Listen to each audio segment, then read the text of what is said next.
Welcome to Knowledgeable Aging. I'm your host, Jason Kotar. Joining us today to talk about living well with Alzheimer's is Brian LeBlanc. Brian is originally from New Orleans, Louisiana, and now makes his home in Largo, Florida.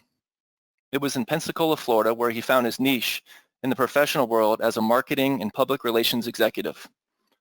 All that changed in October of 2014 when he was diagnosed with Younger-Onset Alzheimer's disease, thus becoming the fourth generation in his family to receive this diagnosis. In June of 2019, Brian was also diagnosed with vascular dementia. Being he made a career by using his voice, he knew he had to use it now to advocate and educate for persons living with dementia and their care partners. He does this also to honor his mother, who died with Alzheimer's disease. Brian is now an international Alzheimer's advocate, keynote speaker, session presenter, panelist, and Congressional Alzheimer's Ambassador for the Alzheimer's Association. Brian speaks at international, national, regional, and local conferences, seminars, and workshops. He is also a crisis intervention team trainer for law enforcement. Brian, thank you for being here. How are you doing, sir? Oh, I'm doing pretty well. It sounds like I'm exhausted just listening to what you just said. I might have to get a cup of water here before we get moving. So, well, thank you. Before we get into it, Brian, I just want to do a little bit of housekeeping. For those joining us today, you'll have the opportunity to ask any questions. Go ahead and type those in, and time permitting, we'll get to those questions at the end. Brian, I know in the bio it says in October of 2014 you were diagnosed. A two-part question. How did all this come about, and then what caused you to go in for this diagnosis? Well, I'll ask the second question first. Very good. I was getting lost while driving, and it wasn't just to places where I'd never been before. These were very familiar places, and I thought I would know where I was going without ever having to use any type of assistance, but I was not doing a very good job. The other part was I was still married at the time, and what I would do is I would call my wife and say, hey, I don't know where I am. So she would give me coordinates, and I would put them in on my phone, and then I would find my way back home. But it wasn't until I went to my doctor's office, and my doctor's office was, I don't even think it was a mile from my house. And I wound up way on the other side of town, 45 minutes away. Wow. Before I realized that I wasn't at my doctor's office and I was nowhere near. So when I got home that evening, I walked inside, and my wife and daughter were sitting on the sofa, and she said, sit down, we need to have a talk. And, you're a married man. If your wife told you that, you'd probably start sweating like I thought. Like, what did I do now? So, but I, sat down, and she asked me the question. She said, do you know how many times you've been lost in the last 6 months? And I had no clue. But I also knew, and this is why I asked her, I said, well, I don't know, but if you're asking me that question, I pretty well know that you've been keeping track. And she says, oh, yeah. She goes, you've been lost at least a dozen times in the past 6 months. She goes, I think it's time that you get checked. So that's what led me to the wonderful neurology diagnosis event. I call it an event. Yeah, so that's what led me there. Right. And I'm just curious, so what did it feel like? Now, I know in your bio, because I know you a little bit more than a lot of the people that are on this presentation today, this is not the first time in your family. So talk a little bit about that, please. I'm fourth generation. Started with my my great grandmother, who I didn't know, but I watched my my maternal grandfather go through his Alzheimer's journey. Watched my mother go through her Alzheimer's journey, and also watched my dad go through his journey with vascular dementia. Right. So seeing those, seeing all that was rough, you know. And then when you get diagnosed, you immediately, or at least I did, I shouldn't say everyone, it's, you know, what happens to me is particularly my journey, but I immediately saw myself as them. And I said, but I'm not in the late stages. I'm just starting out now, Mm-hmm. and I want to live my life. I have a lot of life to live, and being that my background was in PR and marketing, I knew that at that point I also had to use my voice, because at the time I was diagnosed, they said it was early onset Alzheimer's. What is early onset Alzheimer's? I didn't know that. And I asked the doctor, he says, well, it's because you have Alzheimer's, but it is under the age of 65. Okay. And I thought, how many other people don't know that? How many other people might be going through the same thing as me? Yeah. And so that's when I decided to start talking about it. And as you can see by me and Santa Claus, Love this picture. I lived life well. You know, we were at a function here in Largo, and everybody was taking, you know, Santa pictures, and, you know, kids, families, and this, that, and the other. And so I went up to him. I said, I got a request here. I said, I want to do something a little bit different. And so he says, okay. I said, I want you to sit on my lap. Very well. He says, I've never been asked that question before. That's excellent. And so we made it a fun picture, and it's just, you know, whenever I see that, I just smile, and I take a lot of pictures on a daily basis, just so that I can look back, because that helps me remember things. Yeah. So yeah.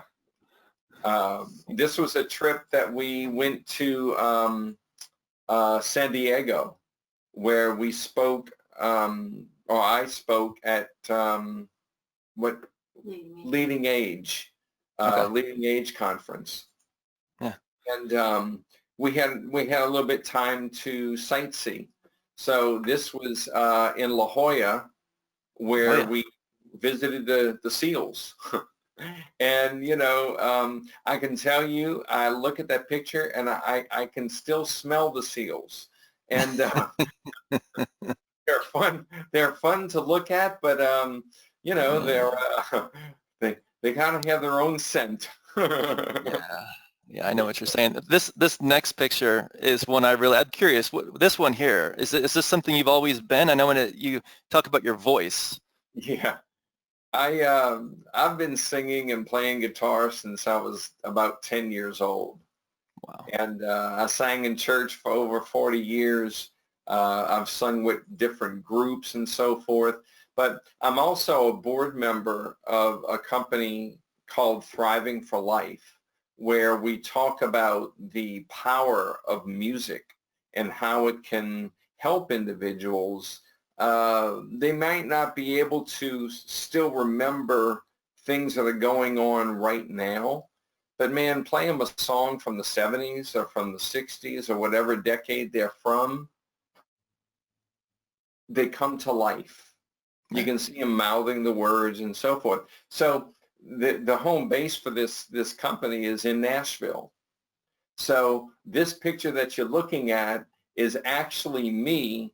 I'm in the Ryman Auditorium in a sound booth, and I recorded the song Amazing Grace. Oh, wow.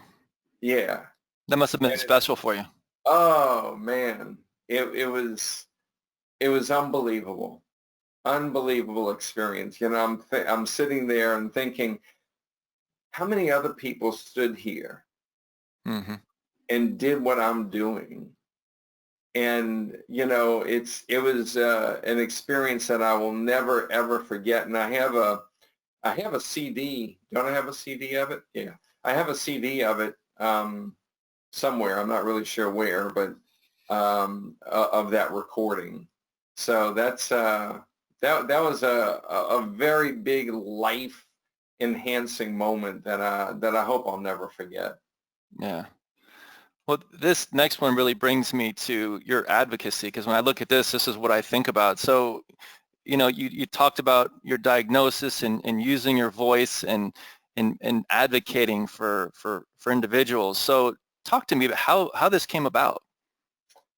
Well, I have a very good friend of mine who is still a very good friend of mine. His name is Sandy Halpern, who lives in Tallahassee, Florida. And he started following me on social media and so forth. He's also living with Alzheimer's. And he was a member of what is called the Early Stage Advisory Group in Chicago, where the National Alzheimer's Association is. And so he and I started talking, and then next thing you know, he was a previous member. You only serve a 1 year term, but he was already talking to the folks up in Chicago about me to bring me on board to their organization. So next thing you know, I'm receiving a phone call, I'm getting an interview, and then I get a phone call telling me that I have been chosen to be part of this group. And then that led to just being not only a part of the national group, but being a part of the state of Florida group. And it's another way of having your voice being able to be heard. Advocacy is huge because there are so many people, and I'm not saying this in a bad way, but when you hear from a medical professional, that's sort of the language that they use is from their profession. Mm-hmm. I don't speak from the medical world. I speak from right here and from here, what it does to here, and Right. how much I just have so much passion and so forth for what I do. So this was what we call the uh, Alzheimer's Impact Movement. They Mm-hmm. hold a conference every year. And so that was a shot of me standing in front of the Capitol building before we were about to walk in and go meet with our state representatives in Congress and asking them to rally for funds that would help the National Institute of Health do more research. And you know, we're hoping for a cure or some way to stop the disease or just slow it down a little bit. Unfortunately, we're a little bit far off. There have been some good things that have happened so far, but Right. there's not that big thing. So although I do advocate for the people that are still living, to basically recognize them as people and not their disease, but I'm also Mm-hmm. advocating for the next generation, because I don't want anybody to have to go through this. You know, I wouldn't wish this on my worst enemy, Right. because it's tough. It's a cruel disease that it actually robs you of a lot of your mental capability. However, there's still a lot of mental stuff going on inside. And Yeah. I'm lucky enough to have a care partner like Maureen who understands that Yeah. and helps me each and every day to jump over the hurdles that I face And I couldn't ask for anybody better to be in my life right now. Yeah. Brian, one of the things when we first got in touch, the term was "I'm living well with Alzheimer's." So I think interpretation can go 1,000 ways. What does that mean to you? It means that just because I have this disease, it doesn't mean that I don't stop. It doesn't mean that I stop living. We go out, now this is in the middle of COVID. Okay. So it's very difficult now because you don't want to go to a lot of places where there are a lot of people and so forth. Very upset that Disney World is closed right now because I'm only an hour and 14 minutes from there, but we'll get back. There we go. Yeah, there we go. Disney. Talking about living well, that's a picture that a photographer took of me as I was taking a picture of me in Disney World. So I laugh every time I see that picture. Yeah. It brings me joy. I've been going there since 1971. Oh, wow. I'm sorry. I went there for the first time in 76. It had only been open for a number of years. Right. And it was just, I don't know, I have been there countless times, and it's still, sometimes I would go there by myself, and people would be amazed. You go to Disney World by yourself? I said, yeah. I said, but let me tell you the best part about it. I said, I'll be walking along, and people will come up and ask me directions on how to get places. And so I'd give them directions on how to get places, and every time I'd walk away, I'd just start laughing because I'm thinking to myself, they just asked the guy with Alzheimer's directions to get to a place. But then I knew for a fact that I was telling them exactly how to get to this place. Perfect. But in the real world, where I'm not familiar with stuff, I really have, not only don't know directions, but I have trouble remembering where I was. I have trouble remembering the day before. And so I borrowed a term from Kate Swaffer, who is a big, huge advocate and runs the Alzheimer's she's in Australia, and I can't remember the name right offhand. But she calls her husband her bub, and that stands for backup brain. Yeah. And so Maureen is my bub, and she constantly helps me with big things and small things just to help me remember things that she feels is going to bring me happiness, joy, and calmness. Well, Brian, you're bringing up something. I'm just curious. I don't know if you can ever put a value on a caretaker or loved one. Can you? No. There is none. These folks, whether they're a personal care partner or a professional caregiver,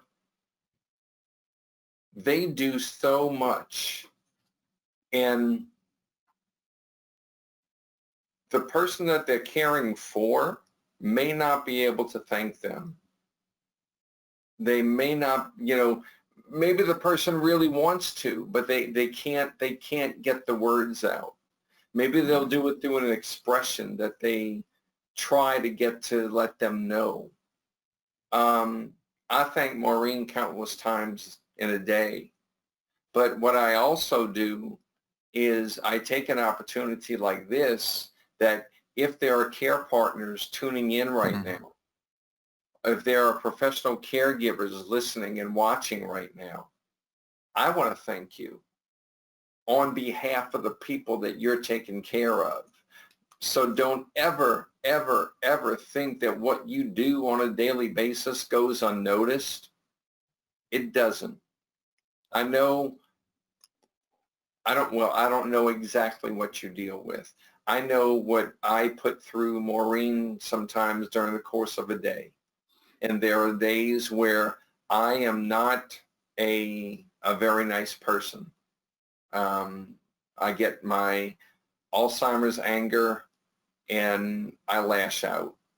A lot of it comes from being confused or not knowing or just in a fog. And I say that I can't control it. I wish I could find a way to do that, but so far I'm really trying, because she does not deserve that, and none of the care partners or caregivers deserve that. So if you're watching, I thank you so unbelievably much for what you do day in, day out. Yeah, Brian, the other day we put a blog on the website that you wrote about the impact of the COVID-19, and just talk a little bit about your experience. I know you touched on it a little bit earlier, but what has it been like for you? Well, we try not to let it impact us as much as we can. But, we're people that like to get out and do things. Now, we're thankful to have so many state parks and county parks around here in this area. So we get out and we go walk. We'll walk 2 or 3 miles at a time, not every day because of the heat and everything else, but we do it as often as we can. We keep our social distancing. We don't go, there are places where we'll go out to eat, but we also have our social distancing. We always wear masks. And so we're trying to just keep as well as we can. But, Maureen has a granddaughter, and we haven't been able to see her in I don't know how long. Because, we don't know whether we're carrying, the symptoms and so forth. They call it asymptomatic or something like that. Right. We don't want to spread this to anybody. So we've basically been quarantining ourselves the majority of the time. Unfortunately, we're doing a lot of binge watching. Watching some programs that we've always wanted to watch, and now we have the time. Yeah, you and everybody else, right? Yeah. So, look, like I said, you have a choice. You can sit around and complain about it, or be depressed about it, or be sad about it. But, when you realize that there's not one simple thing that you can do to make it go away, then you just accept it and you live the best life that you possibly can. Yep. And that's basically what we're doing. That's perfect. I have a question. What's your advice for people who are concerned that something may be going wrong, cannot remember things, and occasionally get confused? What do you suggest they do? Well, first of all, people that age, that's going to happen. That's part of aging. That you're not going to be as sharp as you were at 20. Now there are some people that are, a lot smarter than they were at 20. But those are exceptional people. But if basically you may not even recognize it yourself. Your family, your loved ones, your friends are going to be the ones that are going to see you going through a period of time to where you may start forgetting things, or you may go outside for a walk and get lost, or there's all kinds of different things that can happen that you may not realize, but when a person realizes that and sees that person, kind of declining, that should send an antenna up a little bit. And first, go to the primary care physician and get a checkup. My father didn't have Alzheimer's, but he had vascular dementia, and that wasn't discovered until he had years after he had his he had a quintuple bypass. So so that was a lie. So I'm going to see if I can no, because I can see you on my phone now. Okay. I know you can't see me, but that's okay. We can hear you. We can hear you just perfectly. Well, good. So, but start with your primary care physician. Let them know what's going on. And then if he or she recognizes some things that may represent some sort of mental issues, then that person would suggest you go see a neurologist. Good. Well, Brian, I just want to say thank you so much. Like I said, I know you and I, Maureen, we've been talking for quite some time. I just want to say thank you. Now, we do have a couple of follow-up webinars scheduled with the three of us, and so we'll be getting those out to people. So we're very excited about that. But I have it up on the screen. How can people find you? There are a lot of different ways. You have a lot of things going on, which is really phenomenal. So tell everybody how they can get a hold of you and how they can find you. Well, the best way, is through email. Okay. We are dementiastrong@gmail.com. Okay. But then also go to our Facebook page. Our Facebook page is called We Are Dementia Strong. And we're constantly, our podcasts are there. Our Facebook Lives on Saturday, those are there. Also, our my blog is there, and our blog is there because sometimes Maureen will write, sometimes I'll write, so you're getting the double perspective. And then there's things like this. Whenever I get asked to do something like this, I put it on my social media so that people can follow. I'm also on Twitter under Brian the ALZ guy, and on LinkedIn under I think it's just Brian LeBlanc. Yeah, it's just under my name, Brian LeBlanc. Yeah.